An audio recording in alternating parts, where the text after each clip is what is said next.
السلام عليكم. هل ده هو مستقبل الوطن؟ حلوة الدنيا؟ حلوة بس؟ مستقبل وطن. مستقبل وطن. المشروع الوطني المصري. مستقبل وطن. مستقبل وطن. وطن يعني حضن.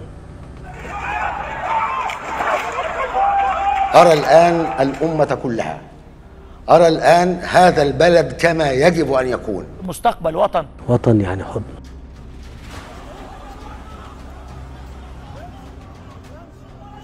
الدولة التي أسماها الرئيس السيسي الآن الدولة الديمقراطية الحديثة. حضن بلدنا.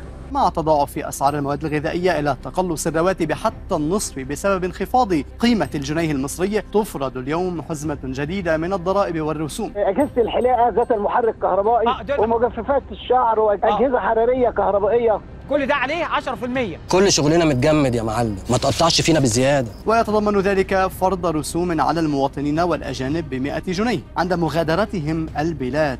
سماعات راس وسماعات أذن. ده مفيش بيت ما فيهوش هو ده النظام، تكسير عظام.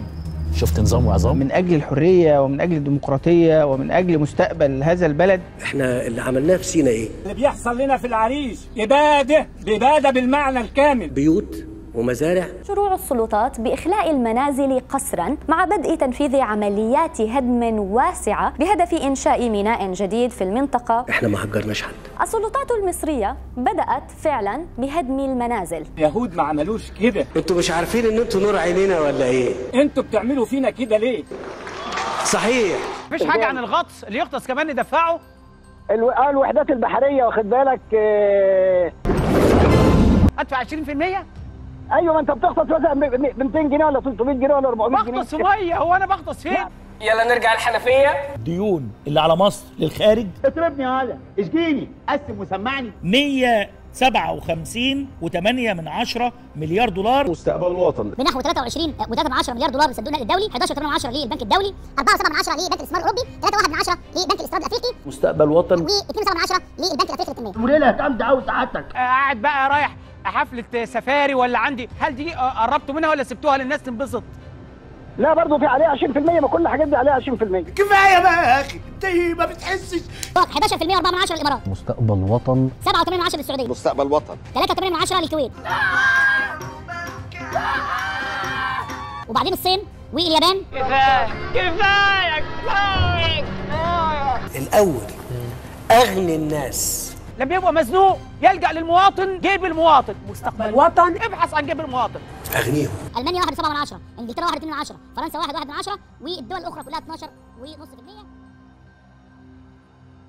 طب احنا خلاص عرفنا ان وطن يعني حضن، فعايزين نعرف يعني ايه بقى مستقبل وطن؟ هل مستقبل وطن ان اي مواطن مصري ما بقاش مكتوب له يختار بحريه؟ حتى مجلس النقابه المهنيه بتاعته دي نقابه خدميه يعني. طب هتعملوا ايه في انتخابات امين الفصل؟ هتجيبوا بتوع ثالثه رابع يضربوا بتوع ثالثه تاني عشان تبوظوا اختيار الامين والامين المساعد؟ هل مستقبل الوطن والمواطن هو الضرايب، الرسوم او زيادتها؟ المره دي هنزود قيمه ضرايب قديمه، المره الجايه هنفرض ضرايب جديده. بتنوعوا لنا يعني عشان ما نزهقش. هل مستقبل الوطن القروض، اننا عمالين نستلف علشان نسد اللي استلفناه ونقترض علشان نشتري احتياجاتنا الاساسيه؟ هو في وطن ليه مستقبل بيعتمد في اساسيات اكله وشربه على الخارج؟ هو مستقبل الوطن ده بقى في التهجير؟ كل شويه نخلي مساحات وبيوت ومزارع، نهجر بشر من اراضيها او مدنها.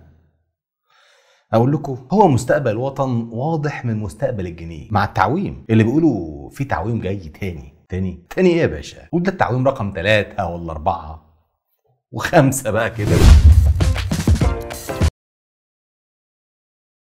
السلام عليكم، احلى مسا على عيونك ويومك لذيذ. تخيل يومك اللذيذ ده يبدأ بانك رايح تركب القطر زي كل يوم، رايح مدرستك ولا جامعتك، طالب انت ولا مدرس او دكتور جامعي، عندك ميعادك في المستشفى اللي بتتابع فيه، رايح شغلك، شغال باليومية، موظف ولا في شركة بتقطع ثمن التذكرة، تقوم تلاقي موظف شباك التذاكر بيقول لك ده كان زمان يا استاذ، التذكرة غلت يا انسة، هات كمان يا حضرة. كده بشكل مفاجئ السيد الوزير الفريق كامل الوزير وزير النقل قرر رفع اسعار بعض تذاكر القطارات بنسبة النسب وصلت ل 25% ابتداء من يوم الخميس 1 يونيو 2023. طب الناس عرفت امتى؟ الناس عرفت على شباك التذاكر حضرتك، واغلب المواقع الاخباريه الحكوميه والخاصه اللي هي حكوميه برضه بدات تكتب عن الخبر في نص اليوم حوالي الساعه 3 ولا 4 العصر، وده طبعا انعدام مسؤوليه من وزاره النقل والحكومه عامه. طب قولوا قبلها يا عم على الاقل عشان الناس تعمل حسابها، تعمل حساب المستقبل في الوطن اللي هم عايشين فيه ده. ما كان عندكم يا عم طوال قرن مايو تقدروا تقولوا فيهم ان لما يبقى يخلص بقى هتبداوا تزودوا الاسعار من يونيو، او الناس كانت تحوش خلال مايو،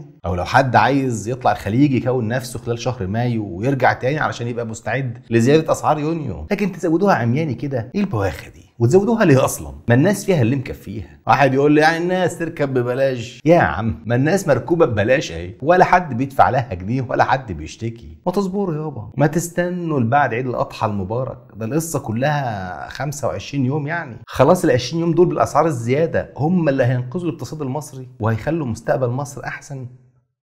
طب وحاضر ومستقبل الناس اللي هم مصر ايه؟ محدش هيسأل في مستقبلهم ولا حد هيفكر فيه، بتفكروا بس في زيادة الأسعار. طب عايزين تزودوا أسعار التذاكر يا عم زودوها. طب واحنا زودونا، يعني انتوا مش هتخسروا حاجة لما تزودونا 20. احنا ما نزودونا. طب والناس مين يزودها؟ يعني الواحد بجد ما بقاش مستوعب، لا مستوعب فكرة الزيادة على الناس في الوقت ده ولا طريقة الزيادة حتى بالسر كده مفاجأة. هو عيد ميلاد الشعب ولا حاجة يا جدعان؟ دي الكاميرا خفية مثلا وفي الآخر هيطلع حد يقول لنا لو حابب تذيع احنا كنا بنهزر معاك. طب والله يا ريت، بس للأسف اللي بيحصل ده بجد. وغير دول ده كمان زودوا القطار VIP والمكيف 12.5%، وجم على قطار بتاع عامة الشعب القطارات العادية وقطار تحيا مصر قال لك الزيادة 25%.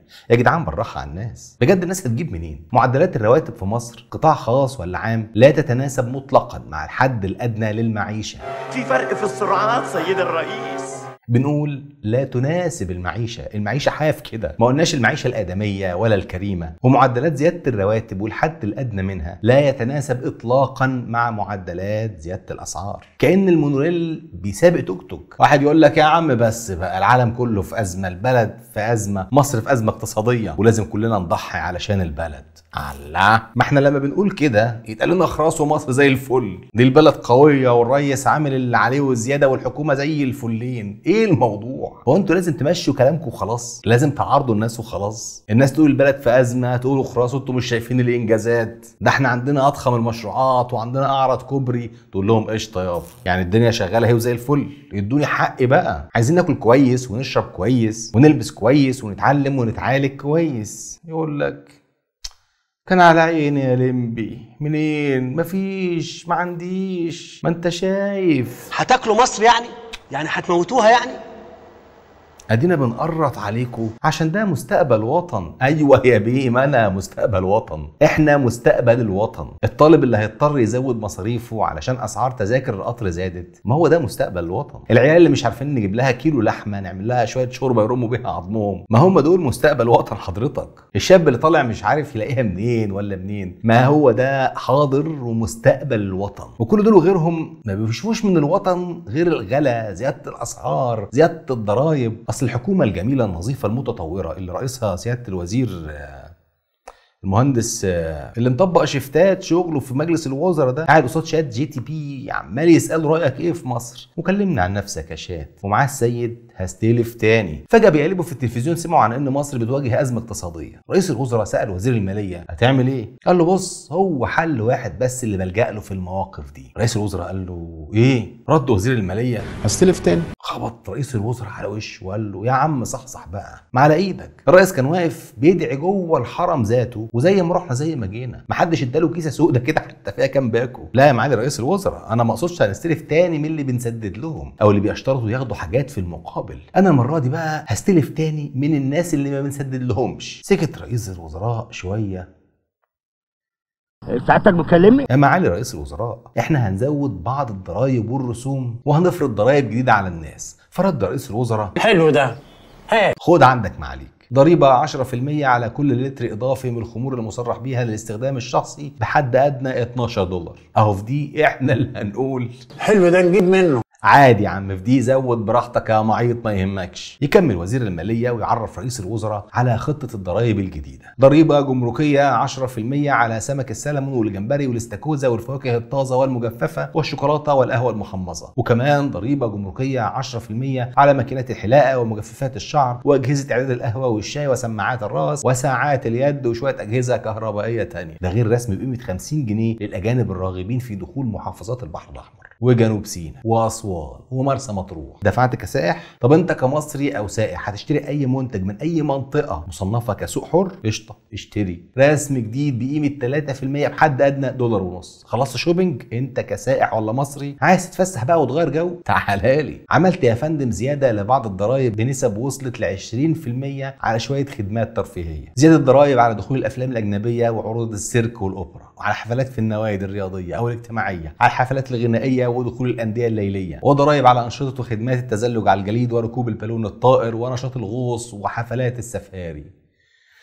سكت شويه رئيس الوزراء وقال: بس يا دكتور معيط مش حاسس ان كده كتير؟ زودناها شويه كما وكيفا. انا خايف الناس تزهق، خايف الناس تتخنق. السياح والاجانب قبل المصريين يحسوا انهم متحصرين فيزهقوا ويسيبوا البلد ويمشوا. بص وزير الماليه بصه كده كلها ثقه وقال: انا عامل حسابي يا فندم. قررنا فرض ضريبه جديده بقيمه $3 كرسم مغادره للبلاد. مش انت عايز تخرج من مصر؟ ادفع بقى. لمعت عين رئيس الوزراء باعجاب وقال: يا ابن الايه يا لذينه، ده انت اقتصاد رهيب، جبتها منين دي؟ رد وزير الماليه: انا كنت مطبق امبارح قصاد فيلم سلام يا صاحبي وعجبتني قوي جمله شخلل عشان تعدي، فقررت اطبقها. طب احنا من موقعنا هذا عندنا فكرتين حلوين للسيد وزير الماليه. مش انت عايز فلوس؟ خد يا عم فرض ضريبه على المسافرين لحضور فعاليات موسم الرياض. اي مواطن مسافر موسم الرياض يتفسح وينبسط يدفع 1000 جنيه رسوم انبساط لخزينه الدوله في حدود 100 ريال سعودي، يعني 8 وجبه واحده هياكلها هناك. واي فنان مصري مسافر يقضيها في موسم الرياض يغني ولا يمثل يرقص ويتفسح وينبسط ويقبض من طال عمره يدفع ضريبه 100,000 جنيه لخزينه الدوله، يعني حوالي 12,000 ريال سعودي بس. يعني اي خدمه يا سياده الوزير. ها هتعملوها ضريبه دي ولا ما تقدروش؟ ما انتم حاصرين الحج والعمره، وناقص تاخدوا من الناس عيالهم رهن تشغلوهم في بنى العاصمه الاداريه وسقي الزرع لحد ما يرجعوا من زياره بيت الله. فعادي يا عم، فعاليات موسم الرياض ما شاء الله ما بتوقفش. ولا انت ما بتقدرش؟ لو ما تقدرش قول. ما هو اصل انت تيجي تتشطر على الشباب المصري اللي بيروح يصيف في الساحل ولا العلمين الجديده جدي وتقول بيدفعوا ما اعرفش ايه، وتيجي تزود على الناس يقول لك مش قادرين وازاي وما يرضوش يدفعوا. يا سياده الوزير ما تروح تاخد منهم وحد منعك. ودينا يا عم بنديك فكره جديده ايه، وخد دي كمان. اي اعلامي او مذيع بيخرج يتكلم في برنامجه اكتر من 50 دقيقه يوميا يدفع شهريا ضريبه بمقدار 25,000 جنيه في حال لو برنامجه ساعه، ولو عدى الساعه يبقوا 35,000 جنيه، ولو عدى ساعتين يبقوا 50,000. كله لخزينه الدوله. مش هم طالعين يكلموا الناس وفرحانين بالبدل والجرافطات؟ يدفعوا بقى ثمن خروجهم على الشعب، شعب مصر العظيم. واللي مش عايز يدفع براحته. هو ليه 50 دقيقه يوميا 5 ايام في الاسبوع كحد اقصى، وده حفاظا على مستقبل الوطن والله.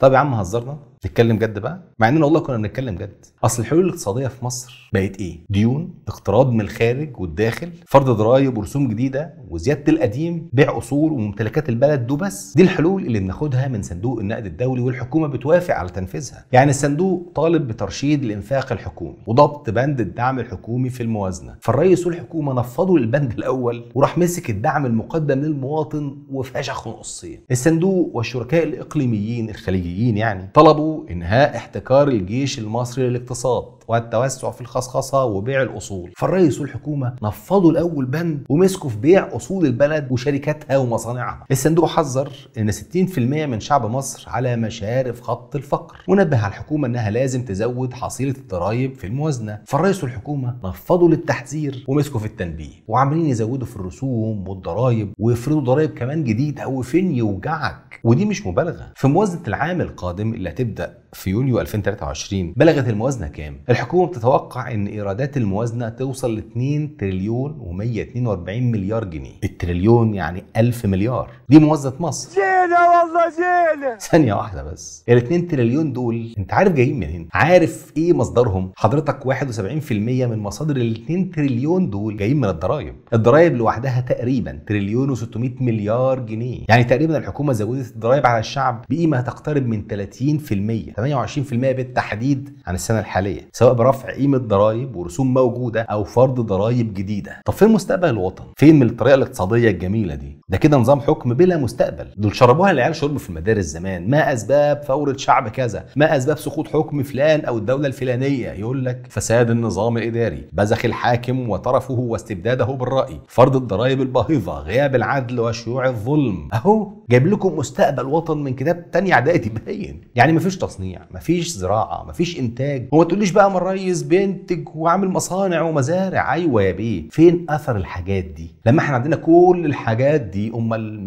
ماله مستقبل وطننا مالوش ملامح ليه؟